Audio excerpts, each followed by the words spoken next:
C'est un moment sombre de réflexion et de souvenirs douloureux. Les Rwandais ont commencé mardi les commémorations du 26e anniversaire du génocide des Tutsis de 1994. Un anniversaire au goût particulier cette année, puisqu'il n'y aura pas de recueillement collectif, aucun rassemblement n'étant autorisé dans le pays en raison du coronavirus. Mais le confinement n'enterre pas les souvenirs d'Egit Nkuranga et sa famille. Mon grand frère, l'aîné de la famille, il avait 5 enfants et une femme.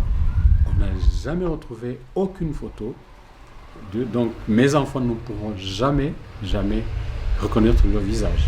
C'est quelque chose. En fait, c'était ça le but des bourreaux. Ils voulaient exterminer tout. Ils voulaient pas que aucun visage. Triste rappel d'une tragédie que cet homme, dont presque tous les proches ont été exterminés en 1994, n'oubliera jamais, tout comme le président Paul Kagame qui était aux commandes des rebelles Tutsis au moment du génocide.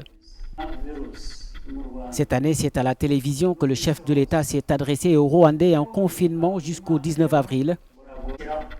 Un geste qu'il a salué malgré son impact sur les commémorations du génocide.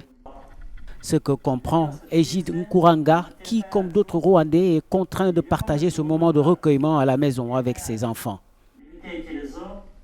Ils savent qu'on ne peut pas sortir, donc on va s'organiser à la maison et essayer d'avoir un moment de discussion. Cette discussion sera ouverte, ils peuvent me poser des questions sur le génocide contre les Tutsis en général, ou bien même me poser des questions sur ma propre famille. Des questions qui réveillent sans aucun doute des blessures profondes, mais qui peuvent être aussi une forme de thérapie pour les rescapés et pour leurs familles, marquées à jamais par cette tragédie inqualifiable. Plus d'1 million de morts en l'espace de 3 mois. Des massacres dont les Rwandais portent encore les cicatrices. Et comme Egit Nkuranga, pas question pour eux d'oublier cette page sombre de l'histoire.